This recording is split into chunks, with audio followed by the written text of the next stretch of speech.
नमस्कार, आप देख रहे हैं इंडिया वॉइस और मैं हूं आपके साथ श्रुति अंगद। देवभूमि समाचार में आप सभी का स्वागत है। केदारनाथ में मतदान खत्म हो चुका है, बारी है परिणाम की, उस जनादेश की जिसके लिए पार्टियों ने धुआंधार प्रचार किया, जिसके लिए सभी रात दिन लगे रहे। बीजेपी ने सारी ताकत झोंक दी ताकि जीत उसके पाले में आए। जाहिर सी बात है, ये मेहनत इसलिए क्योंकि अयोध्या और बद्रीनाथ में हुए चुनाव के बाद सबकी नजरें केदारनाथ विधानसभा सीट पर टिकी हुई है। भारतीय जनता पार्टी के लिए केदारनाथ उपचुनाव प्रतिष्ठा का सवाल है। केदारनाथ विधानसभा चुनाव को लेकर भाजपा कांग्रेस दोनों ही दल जीत के दावे कर रहे हैं। उस पर अब 23 नवंबर को मुहर भी लगता हुआ नजर आएगा।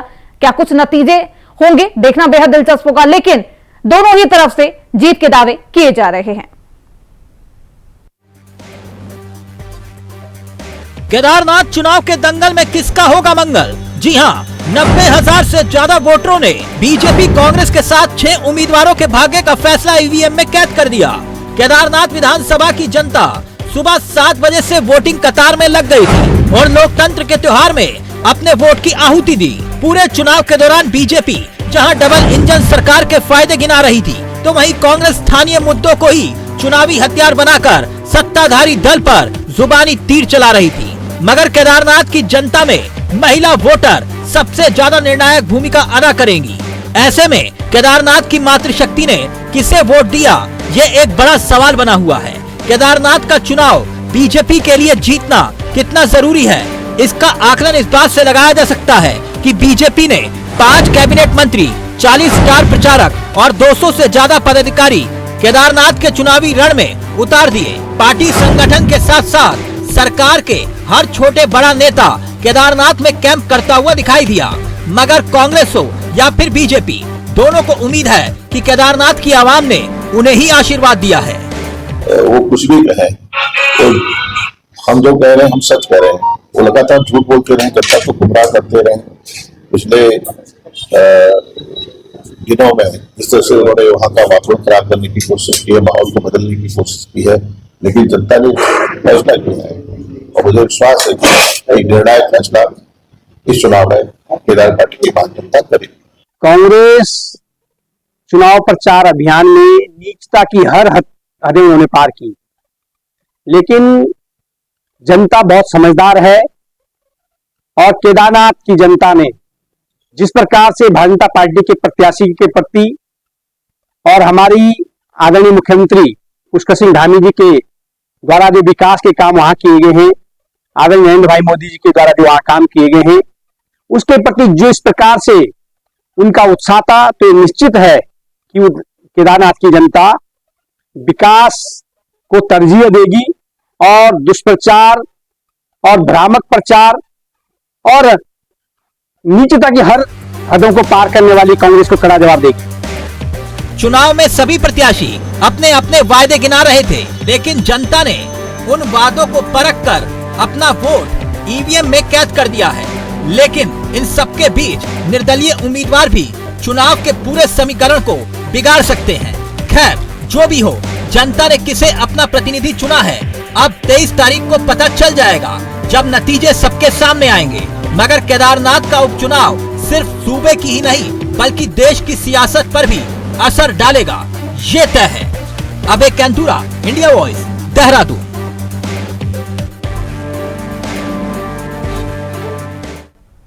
ये तस्वीरें आप देख सकते हैं। एक ऐसी तस्वीर उत्तराखंड से सामने आई जिसे देखने के बाद सियासत भी अब उफान पर है। उत्तराखंड के पिथौरागढ़ में इन दिनों सेना की भर्ती प्रक्रिया चल रही है। तो सीट नहीं मिली तो बस के डिक्की में युवा बैठे हुए नजर आए, जिसकी तस्वीर अब सामने आई है। उत्तर प्रदेश, मध्य प्रदेश, बिहार के लोग, बिहार के युवा इस तरीके से जान जोखिम में डालकर भर्ती को जा रहे हैं।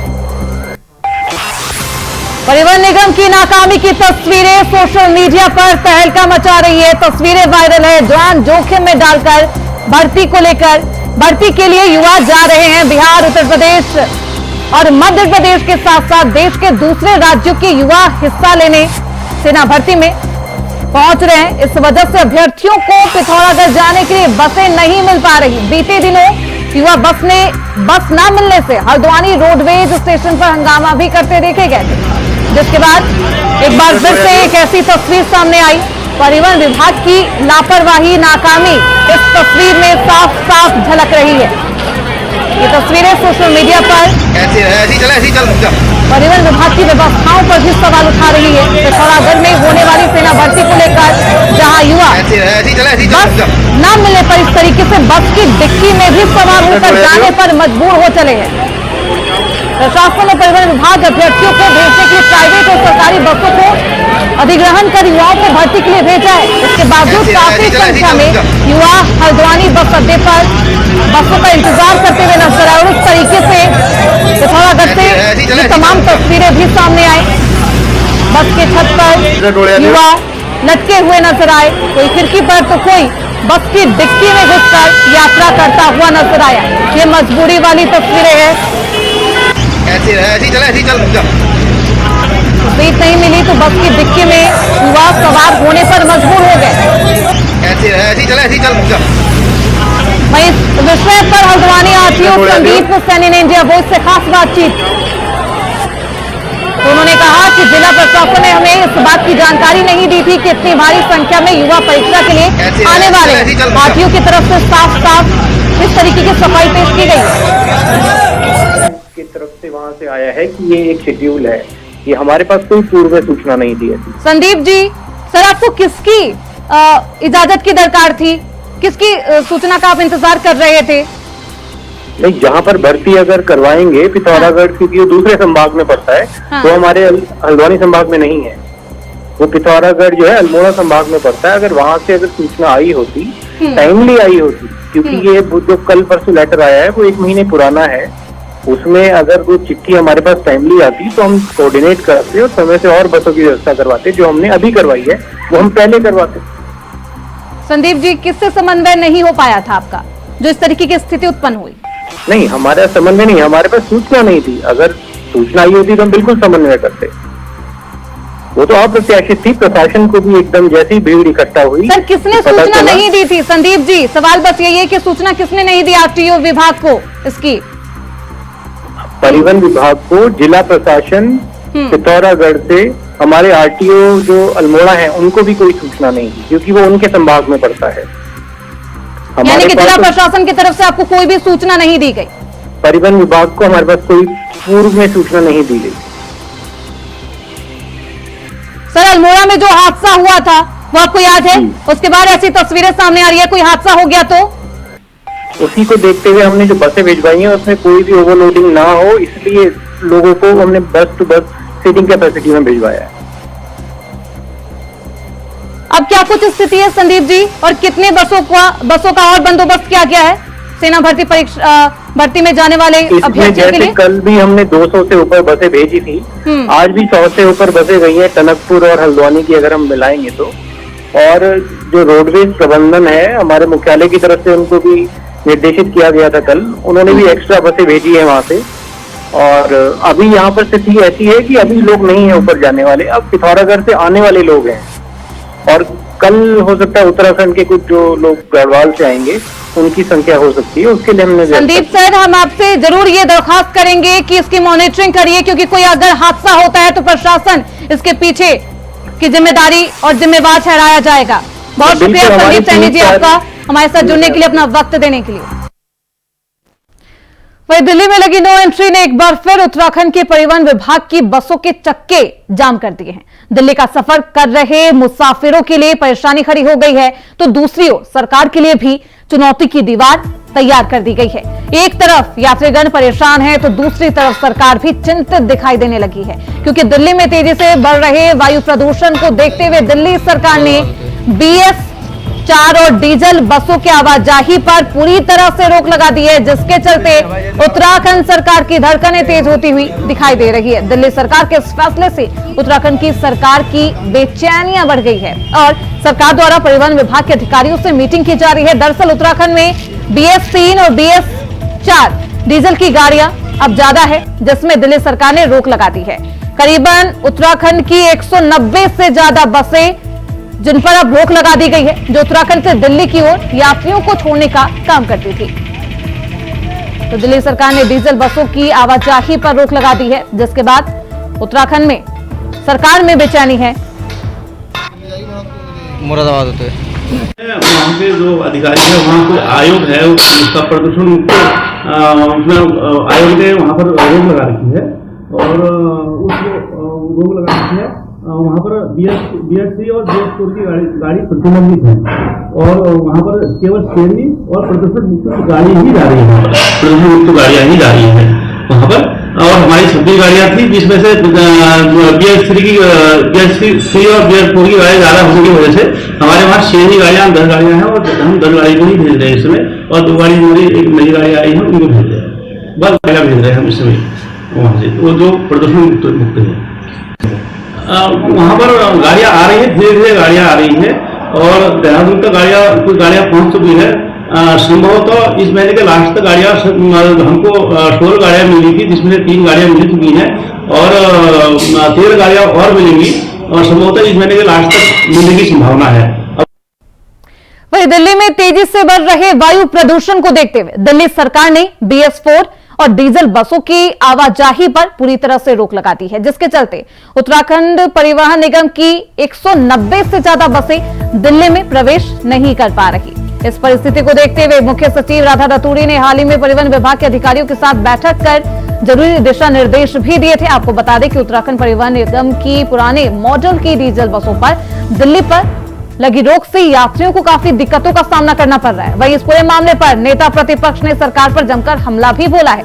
यशपाल आर्य का कहना है कि सामान्य बजट में विभागवार बजट की व्यवस्था होती है, लेकिन सरकार ने परिवहन विभाग को हमेशा से ही दरकिनार करने का काम किया है।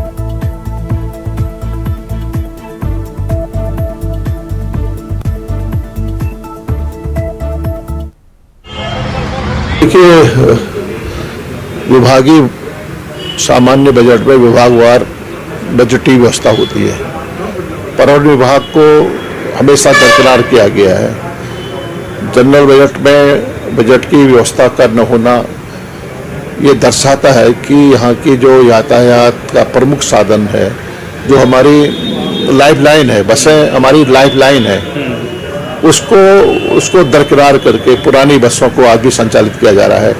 दिल्ली में बसों को रोका गया है और नया बेड़ा आने की बात लगातार सरकार करती है, लेकिन वो उस आखिरकार कब बसें आएंगी। और माननीय मुख्यमंत्री के पास विभागीय जो प्रमुख विभाग हैं उसमें परिवहन विभाग भी है। कोई समीक्षा नहीं होती है, कोई बैठकें नहीं होती है, बजट में कोई व्यवस्था नहीं होती है और डग्गा मार बसों का बोलबाला है। गाये बगाए कभी धरपकड़ हो जाती है, लेकिन एक गठजोड़ है, उनको संरक्षण दिया जाता है। परिवहन विभाग की जो बसें हैं वो साइड लाइन हो जाती हैं, डग्गा मार बसें आगे आ जाती हैं। तो ये जो अर्थव्यवस्था को भी जो परिवहन निगम निरंतर घाटे में चल रहा है, इसकी वजह क्या है? डग्गा मार बसें और प्रशासन परिवहन विभाग की नाकामियां, परिवहन विभाग की दिलचस्पी का न होना, सरकार की नजरें, सरकार के द्वारा कोई समीक्षा की बैठकें न करना, तो तमाम वजह है। आज मैंने कहा ना कि परिवहन विभाग माननीय मुख्यमंत्री के पास है। कितनी समीक्षा बैठक हो रही है, क्या निर्देश दिए जा रहे हैं, अधिकारी क्यों सुनने को तैयार नहीं है। वहीं पंच केदारों में प्रतिष्ठित द्वितीय केदार श्री महामहेश्वर मंदिर के कपाट आज बुधवार सुबह शुभ मुहूर्त में विधि विधान से शीतकाल के लिए बंद हो गए हैं।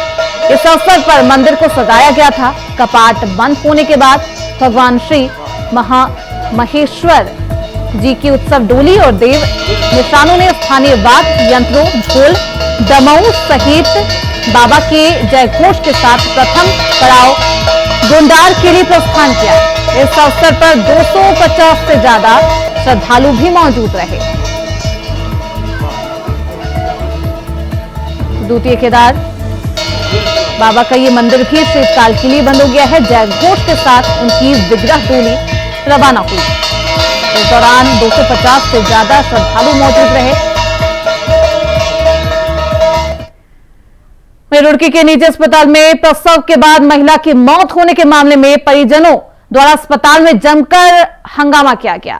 वहीं यह सब देख अस्पताल प्रबंधन का स्टाफ मौके से फरार हो गया था। सूचना पाकर एसीएमओ हरिद्वार डॉक्टर अनिल वर्मा और औषधि निरीक्षक अनीता भारती अस्पताल पहुंचे और जांच पड़ताल के बाद अस्पताल पर ताला जड़ दिया गया। उन्होंने बताया कि ऐसी लापरवाही अस्पताल संचालकों के खिलाफ स्वास्थ्य विभाग की कार्रवाई लगातार जारी है। उन्होंने बताया कि लोग भी स्वयं जिम्मेदार बने और ऐसे अस्पतालों में जाने से बिल्कुल बचें। किसी भी व्यक्ति की जान बेहद कीमती है। उन्होंने मृतका के पति रविंद्र कुमार को भी जांच पड़ताल के लिए कार्यालय बुलाया है। साथ ही कहा कि संबंधित आशा पर भी लापरवाही मिलने पर कार्रवाई की जाएगी। वहीं औषधि निरीक्षक अनीता भारती ने भी मेडिकल स्टोर का निरीक्षण किया।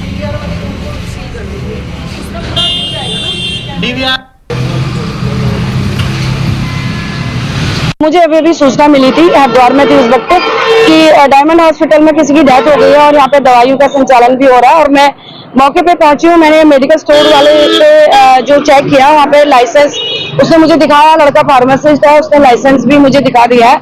उसका कहना है कि जिस वक्त ये हादसा हुआ वो वहाँ पे था नहीं, वो बाद में आता है अक्सर, और उसके द्वारा वही दवाइयाँ दी जाती है जो इनके द्वारा प्रिस्क्राइब की जाती है। अगर दवाइयों की ऐसी कोई बात आती है, फिलहाल तो अभी कोई इन्वेस्टिगेशन हो नहीं पाई है, क्योंकि हॉस्पिटल से सारे लोग यहाँ से फरार हो गए हैं। तो बाकी की जो जांच है वो मुख्य चिकित्सा अधिकारी के स्तर से और डॉक्टर अनिल वर्मा जी इस पर कर रहे हैं। संज्ञान में ला गया था कि डायमंड अस्पताल रुड़की में कोई मौत हुई है, तो हम तुरंत अपनी टीम को लेकर के मैं यहाँ पहुंचा हूँ और मैं कंसल सर से बात की। वो ओटी में है, मैं कहा आप भी आ जाइए, देखते हैं क्या कारण रहा। जिनकी डेथ हुई उनके पति भी यही हैं, तो उन्होंने बोला लगभग 8 बजे पेशेंट यहाँ लाया गया था, वो परंतु रेफर किया गया था एम्स या दून के लिए। अब कौन उसको यहाँ लेकर के आया, कौन मीडिएटर है, कौन दलाल है, कौन क्या है, ये जांच का विषय है। अब यहाँ ऑपरेशन में डेथ हो गई, बच्ची बिल्कुल ठीक है, ऑपरेशन उसका हो चुका है, ये मरीज ने बताया। ये डॉक्टर यहाँ कोई नहीं है, केवल यहाँ 1-2 पैरामेडिकल स्टाफ है, उन्होंने मेरे को बताया। अभी अस्पताल को बंद कर दिया गया है, और क्योंकि दोनों तरफ बंद कर दिया, ऊपर एक बैंक है, इसलिए हम सारे को सील भी नहीं कर सकते। वहीं उपनल कर्मचारी को लेकर अब प्रदेश में सियासत थमने का नाम नहीं ले रही। कांग्रेस की तरफ से आरोप लगाए जा रहे हैं कि पहले सरकार और अब शासन के अधिकारी उपनल कर्मचारियों के मामले पर ढीला रवैया अपना रहे। कांग्रेस ने कहा कि हाईकोर्ट के आदेश का पालन भी सरकार और प्रशासन नहीं कर रही। आपको बता दें कि आदेश न मानने पर हाईकोर्ट ने मुख्य सचिव से जवाब भी तलब किया है।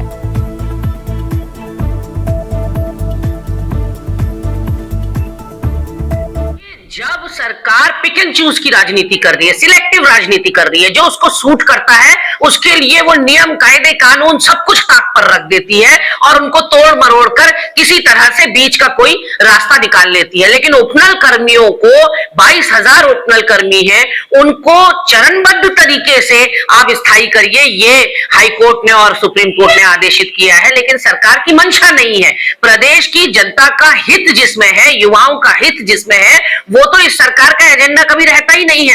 तो ये काम करने के लिए एक दृढ़ इच्छा शक्ति की सरकार चाहिए, जो धामी सरकार तो कतई नहीं है। यहाँ मंत्री अधिकारियों से परेशान है, अधिकारी स्वयं अधिकारियों से परेशान है, और कर्मचारियों के तो क्या हाल है, आए दिन सड़कों पर बैठे रहते हैं। तो ऐसे में कहीं ना कहीं मुझे लगता है कि निश्चित रूप से अवमानना हुई है। न्यायपालिका पर इस सरकार का कोई भरोसा, कोई विश्वास दिखाई नहीं पड़ता। और चुनाव के समय पर कहते हैं कि हमें प्रचंड बहुमत दीजिए, डबल इंजन दीजिए, हम आपका विकास करेंगे, हम आपको रोजगार देंगे, और जिस वक्त देने की बात आती है उस वक्त ठेंगा दिखा देते हैं। वही कैबिनेट मंत्री गणेश जोशी ने मुख्यमंत्री घोषणा के अंतर्गत गढ़ी कैंट में लगभग 10 करोड़ से अधिक की लागत से उत्तराखंड के सबसे बड़े निर्माणाधीन सामुदायिक भवन के निर्माण कार्यों का निरीक्षण किया।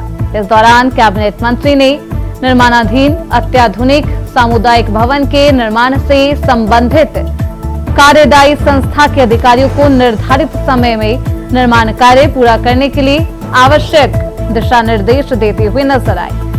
इस अवसर पर कैबिनेट मंत्री गणेश जोशी ने प्रदेश के मुख्यमंत्री पुष्कर सिंह धामी का आभार प्रकट करते हुए कहा कि धामी सरकार जिन योजनाओं का शिलान्यास करती है उनका लोकार्पण भी करती है। मंत्री ने कहा कि जनवरी महीने में इस भव्य सामुदायिक भवन का लोकार्पण मुख्यमंत्री पुष्कर सिंह धामी द्वारा कर क्षेत्र की जनता को समर्पित किया जाएगा। क्षेत्र की जनता की मांग थी। अगल बगल की आबादी को जोड़ दें लगभग 40,000 लोग प्रभावित हो रहे थे। यहाँ पर कोई ब्याह शादी कोई फंक्शन होता था तो लोगों को शहर की ओर जाना पड़ता था और 2.5 लाख से कम में कोई वेडिंग पॉइंट नहीं होता था। और हमने आज 10 करोड़ की लागत से ये वेडिंग पॉइंट या कहने या मिलन केंद्र बनकर तैयार हो रहा है, जिसमें एक साथ 2 या 3 शादी भी हो सकती है, इतना बड़ा ये बना है। और निश्चित ही इसके बनने के बाद, क्योंकि यहाँ पर एक तरह पूर्व सैनिक बंधुवर्गीय लोग, गरीब लोग यहाँ पर रहते हैं और उनकी प्रगति अलाउ नहीं करती थी। जो आदमी 2-2.5 लाख रुपए टेंट में खर्च कर देगा, वेडिंग पॉइंट में खर्च करेगा, फिर वो बेटी को क्या देगा और क्या काम करेगा। लेकिन इसको बनने के बाद यहाँ के लोगों को राहत मिलेगी और इसके लिए मैं कैंप बोलता, क्योंकि जब तक जगह नहीं मिलती हम पैसा दे सकते हैं, लेकिन जगह नहीं हमारे पास नहीं थी। तो यहाँ की तत्कालीन सीओ तनु ने मुझे ये जगह दी और मैं जीओसी का आभार व्यक्त करता हूँ।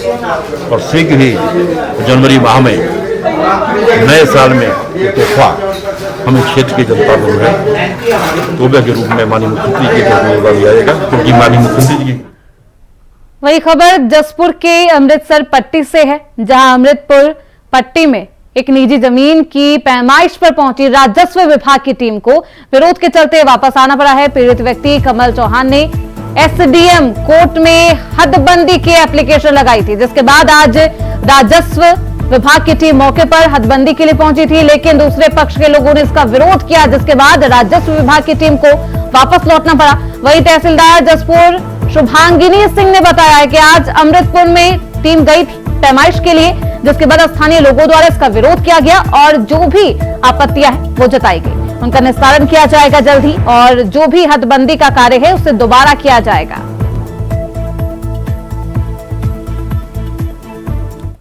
चार पटवारी और कानून को स्वयं उपस्थित हुए और उन्होंने हदबंदी करनी चाहिए, लेकिन दूसरे पक्ष के द्वारा जो विपक्षीगण हैं उनके द्वारा भारी विरोध के कारण जो है वो हदबंदी नहीं हो पाई और पुलिस फोर्स मौके पर मौजूद थी और उसके बाद भी वो हदबंदी करने में सफल नहीं हो पाए। अब हम पुनः एसडीएम साहब के सामने पेश होकर अपना पक्ष रखेंगे और जल्दी से जल्दी पुनः हदबंदी की तारीख वो कराने की कोशिश करेंगे। 40 है जिसका रकबा लगभग 3 जी हमें यहाँ पे सूचना मिली कि अमृतपुर में लोग गए हुए थे पैमाइश के लिए, हमारे लेखपाल, और उसके बाद वहाँ पे जो स्थानीय लोग हैं उनके द्वारा विरोध दर्ज किया गया है और उनकी आपत्तियां जो भी हैं उनको निस्तारित किया जाएगा और जो भी हदबंदी का कार्य है उसको दोबारा किया।